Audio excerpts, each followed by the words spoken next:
Hi friends, welcome to Ansari 29। My name is Shaban Ansari. दोस्तों, fire alarm course के 12th video में हम लोग जानने की कोशिश करेंगे एड्रेसेबल फायर अलार्म सिस्टम के बारे में।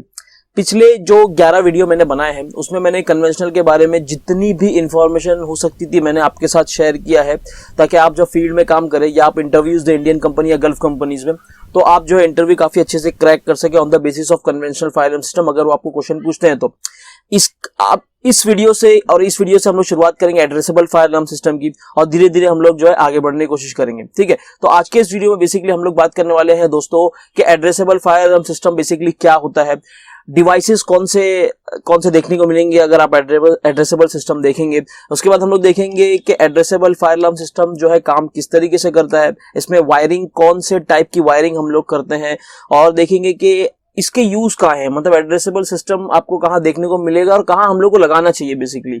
और फिर एंड में हम लोग देखेंगे कि इसके एडवांटेजेस और डिसएडवांटेजेस क्या होते हैं।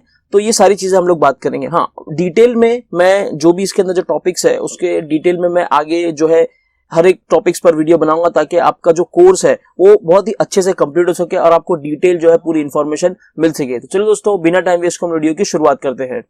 तो सबसे पहले दोस्तों, ये एड्रेसेबल फायर अलार्म सिस्टम का मतलब क्या होता है। आपने इंटरव्यूज में, अगर आप इंडियन या गल्फ कंट्री का इंटरव्यूज देते हैं तो उसमें पूछते हैं कि आपको एड्रेसेबल फायर अलार्म सिस्टम के बारे में नॉलेज है, तो आप क्या आंसर देते हैं। तो basically addressable fire alarm system का मतलब दोस्तों यही है कि कोई भी अगर डिटेक्टर फायर अलार्म के पूरे सिस्टम में अगर कोई भी डिवाइस, चाहे वो डिटेक्टर हो, हीटर, हुड डिटेक्टर हो, आपका जो है एमसीपी हो, या आपका कोई भी मॉड्यूल हो, किसी भी टाइप का स्विच हो, कुछ भी अगर डिवाइस आपका एक्टिवेट होता है, चाहे वो मॉनिटर मॉड्यूल हो चाहे कंट्रोल मॉड्यूल हो, कुछ भी डिवाइस अगर एक्टिवेट होगा तो आपके पैनल पे उसका एड्रेस शो होगा। एड्रेस मतलब जो भी आपने एड्रेस असाइन किया हुआ है उसको, और उसी के साथ साथ उसका लोकेशन शो करेगा। जैसे मान लीजिए अगर आपका कोई सर्वर रूम है, सर्वर रूम में आपके 4 डिटेक्टर है, तो सर्वर रूम और डिटेक्टर अगर 1 2 3 4 नंबर का डिटेक्टर है तो आपका नंबर भी शो करेगा और साथ ही साथ आपको जो है उसका लोकेशन भी शो करेगा। इससे क्या होता है दोस्तों, इससे फायदा ये होता है कि जो है बहुत ही इजीली और बहुत ही फास्ट जो है हम लोग रिस्पॉन्स कर सकते हैं,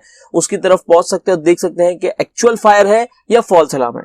ठीक है ना। कन्वेंशनल में ऐसा नहीं होता। मैं आगे आपको वीडियो में बताऊंगा, जब मैं एडवांटेज और डिसएडवांटेज की बात करूंगा तो मैं आपको जो है इसके बारे में बताऊंगा। तो बेसिकली जब आपको पूछा जाए कि एड्रेसेबल फायर अलार्म सिस्टम क्या है, तो एड्रेसेबल फायर अलार्म सिस्टम का दोस्तों मतलब यही होता है कि इसके अंदर जितने भी डिवाइस होते हैं उनकी एक एड्रेसिंग की जाती है, जिसका बेनिफिट हम लोग को ये मिलता है कि जब भी कोई भी डिवाइस एक्टिवेट हो जाते हैं तो पैनल पर उसका एड्रेस और लोकेशन जो है शो करता है। यही है एड्रेसेबल फायर अलार्म सिस्टम है, और ये थोड़ा एडवांस टेक्नोलॉजी है। ठीक है, अब हम लोग दोस्तों देखते हैं कि डिवाइसेस कौन से यूज करते हैं हम लोग एड्रेसेबल फायर अलार्म सिस्टम में। बेसिकली दोस्तों, एड्रेसेबल फायर अलार्म सिस्टम में smoke detector, heat detector, multi sensor, MCP, hooter, isolator, conventional module, monitor module, तो ये सारे जो है डिवाइसेस आपको एड्रेसेबल फायर अलार्म सिस्टम में देखने को मिलेंगे। इसमें एडेड क्या है तो दोस्तों, तो इसमें एडेड ये है कि इसमें आइसोलेटर, मॉनिटर मॉड्यूल और कंट्रोल मॉड्यूल, ये 3 जो चीजें हैं, ये जो 3 मॉड्यूल है, ये आपको कन्वेंशनल में नहीं देखने मिलेंगे, आपको एड्रेसेबल में देखने मिलेंगे।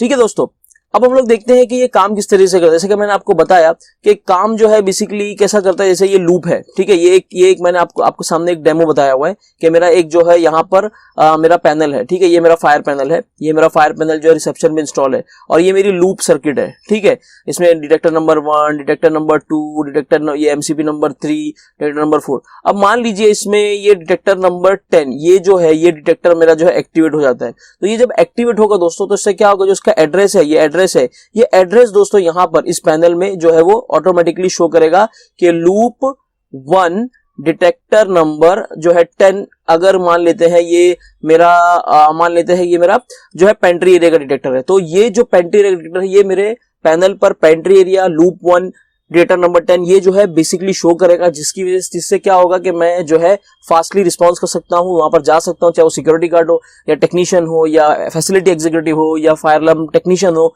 वो जाकर जो है फौरन देख सकता है कि फायर जो है एक्चुअल है या जो है फॉल्स अलार्म है। तो सबसे पहला एडवांटेज दोस्तों इस तरीके से ये इस तरीके से सिस्टम पूरा जो है काम करता है। फिर अगर मान लीजिए कोई एमसीपी है, ये एग्जांपल ले लेते हैं, एमसीपी है, किसी वजह से एमसीपी जो है किसी ने प्रेस कर दिया, नोन पर्सन इसको नहीं पता था, या फायर अलार्म एक्टिवेट हुआ है, किसी ने देख लिया है कोई स्टाफ ने और उसने इसको प्रेस कर दिया है, तो आपको जो है इसका लोकेशन एमसीपी नंबर 7, इसका लोकेशन आपको जो है फायर पैनल पर शो करेगा कि एमसीपी फायर स्टेयरकेस का या एग्जिट गेट 1 एग्जिट गेट 2 का जो है एमसीपी एक्टिवेट हो गया है। तो आप जो है बहुत ही फास्ट जो रिएक्ट कर सकते हैं और उस पर चेक कर सकते हैं कि ये फॉल्स है या जो है रियल फायर अलार्म है। तो ये सबसे बहुत ज्यादा एडवांटेज है as compare to conventional system के।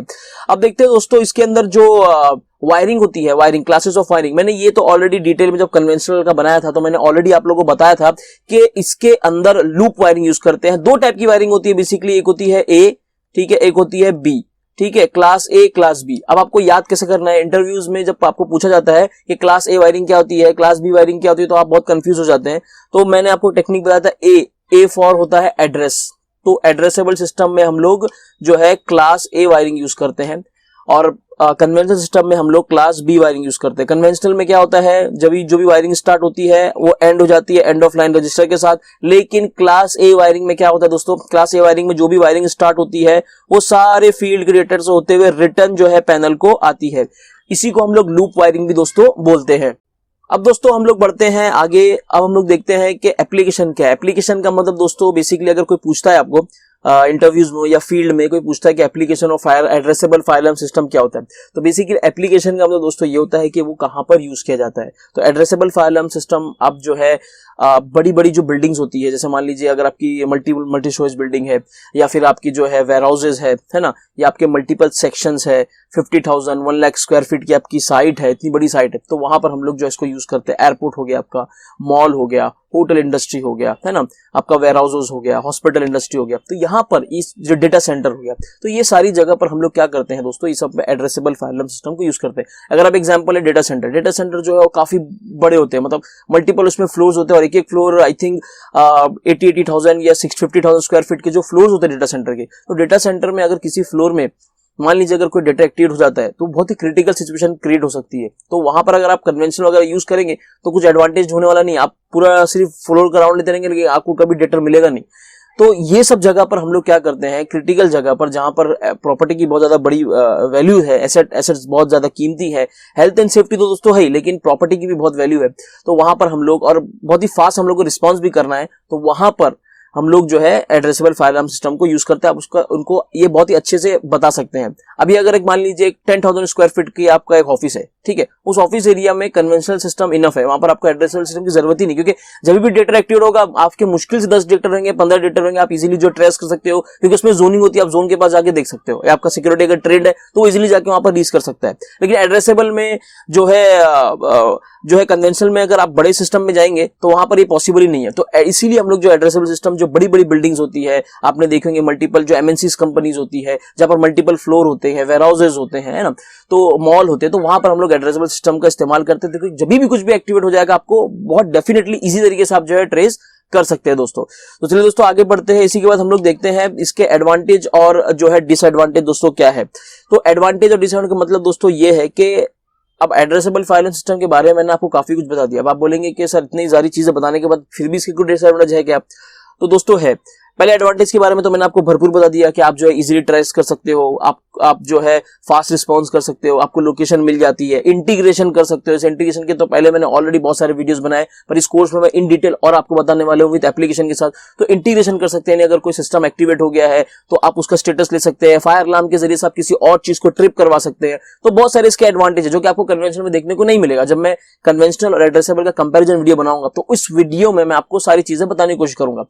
यहां पर हम लोग देखते हैं कि अभी डिसएडवांटेज क्या है। अब डिसएडवांटेज की बात करूं तो दोस्तों इसकी जो प्रोग्रामिंग होती है उसके लिए आपको एक्सपर्टीज की जरूरत लगती है, जैसे डोंगल वगैरह लग जाते हैं, लैपटॉप लग जाते हैं, और इसके लिए ट्रेनिंग की जरूरत पड़ती है कि आप प्रॉपर्ली प्रोग्रामिंग कर पा रहे हैं कि नहीं। ठीक है, इसकी वायरिंग जो है थोड़ी सी डिफरेंट होती है।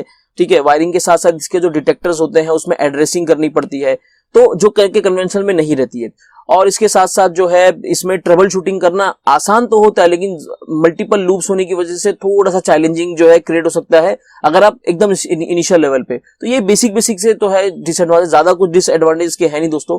और हाँ, एक चीज और कि ये थोड़ा सा कॉस्ट इफेक्टिव है, यानी अगर आप कंपेरिजन कन्वेंशनल की बात करेंगे तो थोड़ा सा जो है वो कॉस्टली है। और साथ ही साथ जैसे मैंने आपको बताया कि इसको कॉन्फ़िगरेशन करने के लिए, इसको इंस्टॉलेशन करने के लिए, प्रोग्रामिंग करने के लिए या किसी चीज को इंटीग्रेशन करने के लिए एक्सपर्ट्स की जरूरत पड़ती है। एक नॉर्मल टेक्नीशियन जो है अगर उसको नॉलेज है लैपटॉप वगैरह का, सॉफ्टवेयर का, तो वो कर सकता है, नो डाउट। लेकिन अगर नहीं है तो उसको एक एक्सपर्टीज की जरूरत लगती है, उस पर एक ट्रेंड पर्सन चाहिए जो कि प्रॉपरली जो इसको कमीशनिंग कर सके। कन्वेंशन सिस्टम ऐसा है दोस्तों कि अगर आप बेसिकली टेक्नीशियन लेवल के बंदे और आपको एक्सपर्टीज है पैनल के साथ जो है इंटरफेयर करने की, तो आप जो है इजीली कन्वेंशन सिस्टम को आप जो है कमीशनिंग कर सकते हैं, ट्रबल शूटिंग भी कर सकते हैं। लेकिन एड्रेसेबल में ऐसा नहीं होता है। एड्रेसेबल में दोस्तों जो है क्वालिफाइड पर्सन चाहिए, साथ ही साथ उसको नॉलेज चाहिए और वो ट्रेंड होना चाहिए सिस्टम को जो है कमीशनिंग करने के लिए। तो ये जो है दोस्तों इसके डिसएडवांटेज है। दोस्तों उम्मीद करता हूं आपको ये छोटा सा वीडियो एड्रेसेबल सिस्टम का पसंद आया होगा। अब मैं क्या करने वाला हूं, आगे जो इसमें टॉपिक्स है, एड्रेसिंग कैसी होती है, कितने टाइप की एड्रेसिंग होती है ना, फिर उसके बाद जो है मॉनिटर मॉडल, कंट्रोल मॉडल कैसे यूज किया जाते हैं, तो ये छोटे छोटे वीडियोस बनाऊंगा। दोस्तों मेरे वीडियो अगर पसंद आते तो प्लीज प्लीज प्लीज वो लाइक कीजिए, आपके फ्रेंड्स और कंपनी ग्रुप में दोस्तों शेयर कीजिए वीडियो। मैंने बहुत बार देखा है कि मेरे जो व्यूअर्स है वो मेरे वीडियो से देखते हैं लेकिन चैनल को सब्सक्राइब नहीं करते और लाइक भी नहीं करते। तो प्लीज लाइक करो, अगर पसंद आता तो एक बार लाइक कर दो, मोटिवेशन मिलता है। तो चलिए दोस्तों मिलते हैं अगली वीडियो में, तब तक के लिए बाय बाय।